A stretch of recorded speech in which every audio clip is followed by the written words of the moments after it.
अभी हम यज्ञशाला में है, लक्ष्मी नारायण महायज्ञ का आयोजन जो हमारे गुरुजी द्वारा किया जा रहा था, उसी के यज्ञशाला में आप देख सकते हैं। हमारे साथ आचार्य हैं जो पूरा इस यज्ञ को अपने मंत्रों से सुशोभित किए। सबसे पहले तो अपना परिचय दीजिए। मेरा नाम चंदन शास्त्री हुआ। हम बड़ा स्थान के रहने वाले हैं, जहाँ पे पूज्य गुरुदेव भगवान का स्थान है, वहीं पे हम रहते हैं। स्वामी जी का जो भी यज्ञ इत्यादि सप्ताह होता है हम साथ में रहते हैं। इतना बड़ा आयोजन में आप जो आप मंत्रोच्चारण करते हैं, क्या आपको अंदर से क्या महसूस?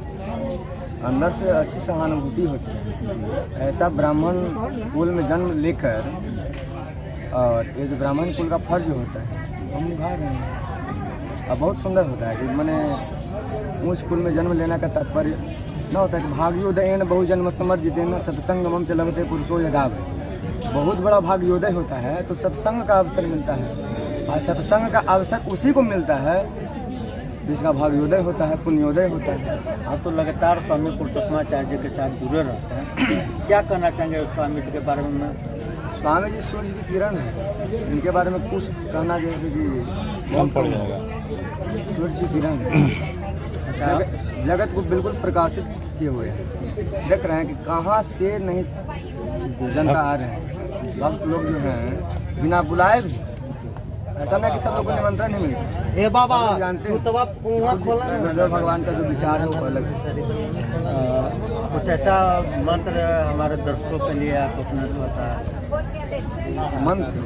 मंत्र का उच्चारण तो होते रहता है। अब वेदी पूजन हुआ, स्तंभ पूजन हुआ, अब आगे का प्रक्रिया जो है वो होमादि कार्य रख दो। विश्व कल्याण लाभा, या विश्व कल्याण के लाभ के लिए संकल्प हम सब यज्ञ करते हैं।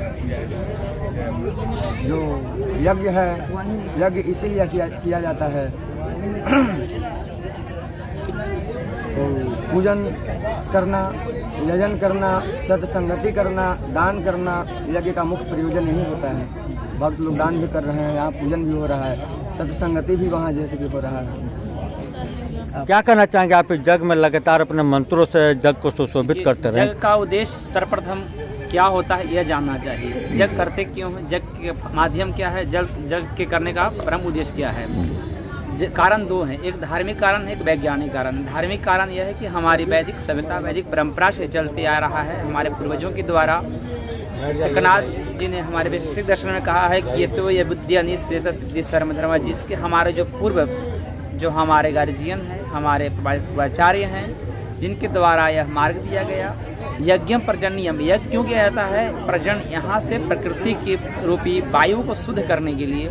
और इससे क्या होता है? प्रजन, इससे वायु जब शुद्ध होती है इससे वर्षा होती है, और वर्षा से क्या होता है? हमारे जो ग्रामीण किसान हैं, किसान खुशहाल होते हैं।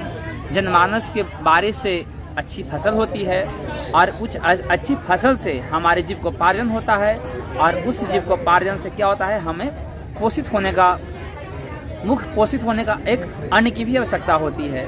तो अन्न होता कैसे है?